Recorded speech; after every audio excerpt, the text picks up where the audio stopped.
Hey everybody, it's your girl Angie. Welcome back to Kiss My Cheeks TV. Tonight is Survivor Talk. I am so excited that episode 1 came on last night. An amazing episode. It gave me everything I needed for episode 1. I was hurt a little bit, then I was happy a little bit. My fantasy team took a shot, but then everything went back to normal. Let's get into it.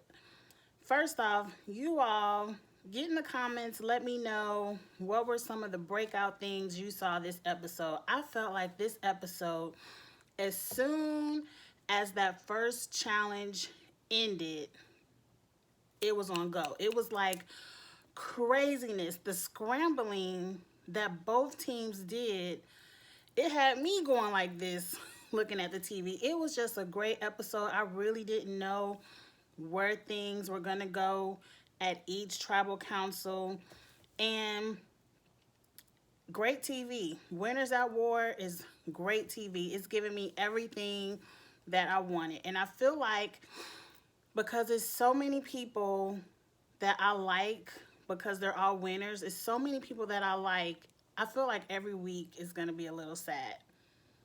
It was really sad this week because my fantasy team, my top 5, took a hit. But we'll get into that. Let's get into the episode.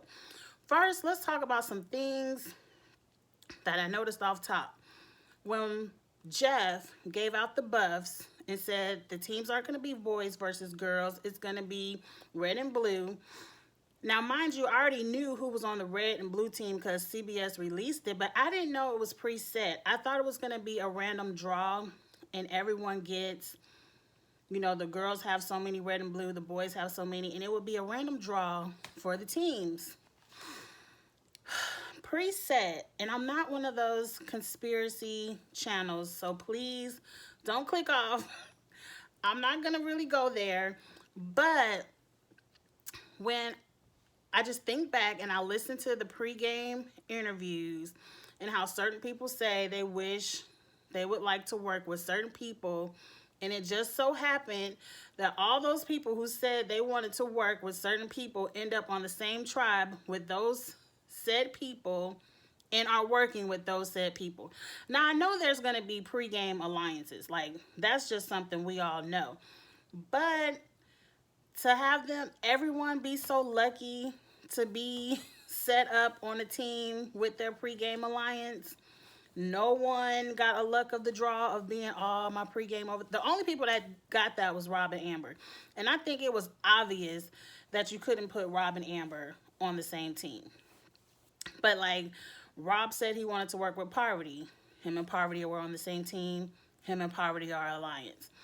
Adam said he would love to work with Denise. He said verbatim, I would like to be her Malcolm in the pregame. Adam ends up on a tribe with Denise. In the game, he says, I want to be your Malcolm. You'll never be Malcolm, Adam, but I like you. You're on my fantasy team. I like you. And so now Adam and Denise are an alliance. It's just, it makes me go, I mean, I really feel like Survivor is a production-less game. It's not as where you can kind of think it's rigged like Big Brother. Like, we know some stuff going on with Big Brother. But let's get off of that. That was just my first, I just didn't expect it to be preset. I thought it would be a draw. That was just the first thing I noticed. But let's get into that first challenge. I was wrong, y'all. I thought just by the look of the blue team and the red team, I said the blue team was stacked. They aren't going to never lose a challenge. And here they go, out the gate. I done bragged on them on all my videos. And here they go losing the first challenge. I said, come on, y'all. Sarah was a beast. Sarah really won that for the red team. Because Sarah, Natalie is a beast. Natalie, and was it Denise? Whoever was with Natalie had the ring at the pole, like this much, fingertips away of winning that heat. And Sarah picked all 3 of them up and dragged them, because Amber wasn't helping, over to her pole and won it. And then she won it the second time the girls went in. I underestimated Sarah. I mean, I knew she was a beast, but I thought some of the other ladies would beast it out stronger than her. I underestimated Sarah, and I'm liking how she's playing the game right now. Um, After the first challenge, I said, okay, the red team is stacked. You'll surprised me. Wendell, I did not know Wendell could swim that fast. Wendell was killing that challenge. Wendell won it for them too. Sarah and Wendell beasted that. But I said, okay, the red team is stacked. The blue team is stacked with strong players who are really into strategy. So let's get into it. The blue team lost. They got to go to tribal council that next day. Mind you, they didn't get any food. They didn't get any fire. Y'all winners. Y'all got to do this on your own. Now, when they get to camp, Adam and Denise make the mistake of wandering off too long by themselves. Now, they said they were looking for the water thing and got lost. I don't believe it, just like they tribe didn't believe it. But Adam, being the smart fantasy player that he is on my team, he was like, y'all really want to vote out me and Denise? We just met. What about Jeremy and Natalie? Now, when he said Jeremy and Natalie, I hollered. I said, no, sir. You're not going to vote out my Jeremy or my Natalie. Natalie is on my fantasy team. And Jeremy is my favorite player. You're not going to vote them out. Now, let's take a step back. Danny, I was proud of you for 2 seconds. You were on the beach. You were talking strategy. You had the best mind out there. Rob is out here with Amber. Rob is one of the biggest threats on this beach. We lost. Rob is gone. What's up with Ben? I don't want to get rid of Rob. Yeah, they got your name. And then he talking about I got the Rob miss. I said, Ben, are you a plant? Ben, I said in the pregame, I did not hate on your season. I thought that your win was valid. I wasn't a hater on your win. But you, talking about you got misted by Rob, I'm starting to take that back, Ben. You ruined it, Ben. Y'all should have got Rob up out of there. Up and out. And then Rob goes and confronts Danny and was like, you have my name in your mouth? And of course, Danny says yes. But then she's like, but I want to work with you. Since when, Danny? Since when? Because you got confronted? Just say, yeah, I was talking about you and it looks like you're going to be gone. I was so upset. And then, okay, they said, let's switch it to Adam and Denise. And I feel like, Natalie, I'm disappointed in you. Jeremy, all of you, I'm disappointed because Natalie and Jeremy did not have to go. If you all could have gave Poverty a name and said, let's just vote out Denise. Denise, she it. Bye. If y'all could have just said Adam or Denise, don't say Adam because he's on my fantasy team, but if you could have just said Denise, Jeremy and Natalie would be in the game. And Adam and Denise, I'm disappointed because my hope was for you all to really work together. Oh, well, Natalie is gone. She was the first boot. It hurt my heart. She was number 3 on my power rankings, and it really opened my eyes up to that blue team. Like, some of y'all are really idiots. Like, really. Like, even Poverty and Rob called it. They sitting in the corner talking about, I can't believe we lost the first challenge, and we ain't even worried about going home. Our names aren't even on the chopping block for going home. Rob or Poverty. Both of them sitting there pretty. Let's move on. Let's move on. So the second challenge was one of those races through the water, swimming, jumping, puzzles, all that good stuff. And at the end, a nice old-fashioned ring toss. So now I'm like, they put Sandra out on the red team. And the blue team got in their boat and they were rowing and they were ahead. But these people done hit a stumbling block and got held up, and now they are so far behind on the challenge. They just could never catch up from each stage of the obstacle course. They just couldn't catch up. And so now we on the beach. Wendell has a huge lead. Wendell and Tyson are in charge of the ring toss. Bam, Wendell gets one on. for whatever reason, Wendell nor Tyson, they just let the blue team catch up. And then here go Jeremy. Bam, bam, bam. Blue team wins. I said, how could y'all, the red team, have this huge, at least 5-minute lead and let Jeremy come up and in just 3 shots, I mean, he probably missed a few in there, but it wasn't that many, and just win? He got all 3 of his rings on, and Wendell was still working on ring number 2. I ain't mad at you, Wendell, but I was happy. I wasn't too worried about Jeremy being the second boot because Natalie on Exile Island, she was able to send somebody on the losing team an idol for one of those fire tokens. And I really like them fire tokens. That's going to be interesting this game. I'm ready to see how this really develops. So I knew if the blue team lost, Natalie was sending Jeremy the idol regardless. But she ended up sending it to Sandra, which I thought was a very interesting move. I was like, why Sandra of all those people? But I see why, because Natalie knew Rob really wasn't the one who orchestrated. She really should be mad at Adam. Adam was the one that threw their name out there. But she took it out on Rob, and she gave it over there to Sandra, so Sandra could be safe and do her little magic on the red team. Now, Sandra, the red team loses. Now, they're now worried about on the red team this poker alliance, which is Amber, Tyson, and Kim. All because Tyson, Kim, and Rob all played poker together in some huge tournament, and we're joking about Survivors, talking about we would be the hugest alliance.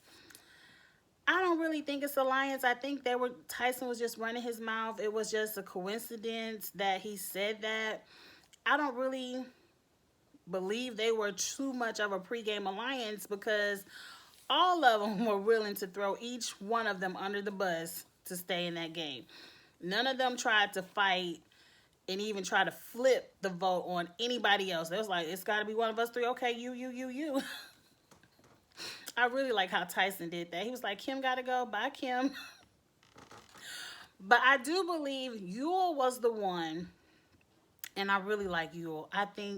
I'm so happy Yule is on my fantasy team. I wish I could move Yule up to my winner pick. I really like how Yule is playing this game and just dropping gems on people and making their minds twist and turn and think and come along to his alliance. I like Yule. Yule is the one who threw out y'all willing to get somebody in this poker alliance out. But I feel like Sandra was the one who pushed for Amber. So my girl Sandra is safe. And Amber was the second boot. Let's just go there. Amber was second. And all things in my power rankings went back to normal because Amber was at the bottom, number 20. And Amber is who I said should have been the first boot if the red team lost. So I got that right. And my power rankings, I feel a little bit better because they were trying to get Tyson out. They were trying to get Tyson out, who was number 4 on my fantasy team. And I was like, y'all are really trying to break my fantasy team out the gate. I think Tyson is still in trouble. But let's talk about just what I think about the players. Because, you know, Amber was gone. She on Exile Island. Now, a lot of people are saying it was a bad move to put Amber on Exile Island because she could send idols and advantages to Rob. And I said, true. But the people on the island don't know that. We at home know it, but they don't know it. All they know is Rob and Amber are married. One of them has to get on the island. Really, both of them, but Amber, you it. And I said that from the beginning. Now, I don't believe every person that gets voted to the island is going to get some kind of advantage or idol to send back or sell back into the game, because then the game would be too overloaded with advantages and idols. I feel like maybe every week it's going to be some kind of competition, because one, it wouldn't be fair, because then how's Natalie going to ever get the opportunity to make some more fire tokens? I think it's going to have to be some kind of competition, and every week whoever wins that on Exile Island will get the opportunity to sell it back into the game. But I just can't see every week they're releasing a new advantage into the game, unless the theory is true that there's no hidden idols on the beaches, and the only idols that will be released into the game, or the only advantages that will be released into the game, will come from Exile. Now, I like that theory. We don't know if that's true, but I like that theory. Let's talk about where I'm at with my rankings. Now, first, if that is true, if it's a competition, I think Natalie is going to beast this. Natalie, I'm sad to see you go, girl. But because of Exile, I feel like she has a really good chance of getting back into the game. Now, it's going to hurt her because, like, when do you get the opportunity to get back into the game? Like, if it's too late and so much game has played, are they really going to reward her with the win if she jumps back in after being on this island for so long? I don't know. It happened one season with Chris, but those were newbies. Will returning players really reward that? I feel like as soon as whoever wins their way back onto Exile is going to be immediately voted back off. So at least I still get to see Natalie on my TV. Like, she's not completely gone. It did kind of hurt me a little. But let's look at where my rankings are. So my fantasy team, which was Wendell, Adam, Natalie, Tyson, Yul, is still partially intact. Natalie is gone. I feel really good about Wendell and Yul working together. If Yul can pull Tyson in, I would really feel good about that. I would really feel good if Wendell, Tyson, and Yul work together. Like, my fantasy team would be on a lock. But they already have Nick. Who else? They already have Sophie. Sandra wants to work with Yul. Like, I really feel good about them on that red team. Now, I know they're going to swap, but if they can manage to get through some good swaps together, I feel really good about those people on my fantasy team. Adam, I think Adam is going to be in trouble because now that Natalie is gone, Jeremy is not that huge of a threat. And I do believe Jeremy and Rob and Poverty would like to pull in Jeremy. And, like, he's now a free agent. Like, his truly only close connection was Natalie. And now that she's gone, his threat isn't as high. Like, now they can look at Adam again and be like, well, Adam came up with the idea. And will Jeremy want to seek revenge? I don't think he's that type of player. Right now, towards the end, if y'all still lingering around, he will make some moves for Natalie if he gets somewhere close to the end. Now, my girl Kim finally learned what it was like to play from the bottom of the game. Kim was nervous. Kim's name got written down 3 times. Like, if for whatever chance Amber would have found an idol out there when she was looking for it, Kim would have been gone. And I would have been upset about Kim being gone too. I think now Kim has a little bit of fire up underneath her, and she's gonna I think she's gonna find a way to get back into this game. Now that they've got Amber out, what do you all think? How much of a threat is this Poker Alliance still? I mean, are they gonna be like, well, Rob is still over there. Do we still need to get Kim or Tyson out before that threat is dead for this Poker Alliance? I don't know. I already told y'all where Jeremy is. Sophie, I'm happy she's working with you. I feel good about Sophie. Ethan, I don't feel good about Ethan. I don't feel good about anybody who is under this misting of Rob spell and wants to just immediately work with Rob. Like, the only person that really should be working with Rob is Poverty and Jeremy. And then they should be ready to cut him. I feel like, and I don't know if you all watch Rob has a podcast on YouTube, or his actual podcast. They did a live recording at some kind of stadium in California, I believe. And somewhere they were asking about Exile Island. And Sandra was there. And then from the crowd, Sandra yells out, "No more Exile Island." And the way she yelled it in her Sandra voice, it made me believe, and I could be reading too much into it, it made me believe that somebody gets back into the game from Exile Island, and I believe takes vengeance out on Sandra, which makes Sandra hate Exile so much. And I believe it's Rob. I believe at some point Rob gets out the game, he comes back, and then gets his vengeance on Sandra. I hope that doesn't happen, but the way Sandra yelled that out when they were talking about Exile Island, or is it called Extinction, the Island of Extinction? I don't know what, I didn't pay it. I should have wrote notes, y'all. I'm just going off of what I love and what's in my mind. But something the way Aunt Sandra yelled that out, really, I feel like Exile, whoever comes back, is going to upset me. So, I mean, Parvati, she's next. She's working with Rob. I feel like Parvati and Rob are in a good spot because Parvati did what I thought she would do. She done scooped up Danny, who I said she would scoop up, and she's probably going to scoop up Michelle next because Michelle is in her feelings this week because she was left out of the Jeremy and Natalie vote.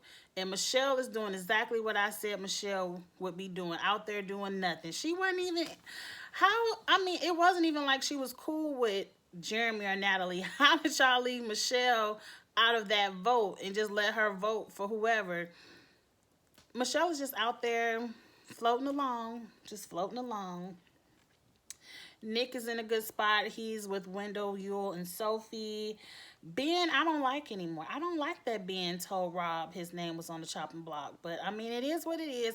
Some people are giving Ben all the credit for getting Natalie out. And I was like, how? He didn't bring up Natalie's name. That was Adam. I'm giving Adam credit for that move. Ben gets no credit for that move from me. And anybody who could be a winner, this is just me, and get on national TV and say, wow, Rob is so good. Wow, I'm getting misted by Rob. And you just can't hold your tongue because Rob is standing there asking you who put their name in his mouth, or, yeah, put his name in their mouth. You should have just said Danny. You shouldn't have said nothing. I mean, so I don't like Ben. He snowballed it. He got the ball rolling, but he gets no credit for that move. Denise did nothing. She just hooked up with Adam. She was more scared. She was like, I'm going home. She was ready to give up. And to Adam was like, we don't have to go home. We about to play. So I think Denise needs Adam. If Adam ever goes, Denise is going to fall into the Michelle and Danny category. That's just how I feel off of week 1. Sarah is a beast. She hasn't clashed with Sandra. Sarah is really quiet. She really didn't talk too much this episode. So her ego is in check. And I'm surprised. I'm surprised. And her and Sandra and Tony are perceived to be an alliance. I don't really think it's an alliance. I think they just play together and people are worried about that, but I don't think it's any worry. But Sarah is a challenge beast. I was proud of Sarah. Tony is ready to go full Tony. He's ready to go crazy. He's looking for idols miles away, and you can see him shaking like, I know I need to stay here and work on this shelter, but I want to go. Like, Tony is ready. Tony is ready. I want Tony to release. I'm ready. I'm proud of Tony. Him and Sandra even said, bygones are bygones. Now, I don't believe Tony for 1 minute. I believe as soon as he gets an opportunity to get rid of Sandra is gone. I feel like he's the one who's going to, queen, you could be queen. You can come work with me, but I don't feel like Sandra's going to fall for it. I don't know. But right now, Tony is behaving. He made it past these first 2 weeks. I really feel good about Tony. If he could behave a little bit longer, I can't wait to see. I'm ready for Tony to go, and I'm ready for him to get going. Because him sitting there shaking and not knowing what to do, it's hilarious. Like, he wants to be on the move. He's ready to be Tony, but he knows he has to hold it in for a little while. And I'm proud of you. Sandra is still queen. I love Sandra. I know Sandra is at the bottom of my power rankings. That's only because I don't think they will allow her to win the game. But I'm enjoying Sandra every minute she's on my TV. And if Sandra gets close to the end and wins this game, she is queen. She will be the forever queen of Survivor. I don't care how many winter seasons they have. She will be the forever queen if she wins this season. But I love Sandra. I give her all credit for getting Amber on Exile. And I just love how she just talks and people believe her. And people want to work with her for now. Because she's not a threat. Like, Sandra got to sit out the whole second challenge. She's not a threat. And she sat there and talked crap the whole challenge. I love Sandra. She's Survivor TV gold. Danny and Michelle, they did nothing. And Amber is gone. So, those are my power rankings. I still feel good about it. I still feel good about my fantasy team. Y'all get in the comments. Let me know what y'all thought about this first episode. Like, great first episode, Survivor. Like, thank you for this season. I'm trying to not say excited a million times in my videos. All right, y'all, come back. Like, comment, share. Subscribe to my channel if you're a Survivor fan and you want to see how I'm doing and my rankings and my fantasy team and just hear me talk about Survivor strategies. Subscribe to this channel. I'm going to get into it, and I just can't wait to see how this continues to unfold. All right, y'all, that was it. Have a good night, and I will talk to you later. Bye.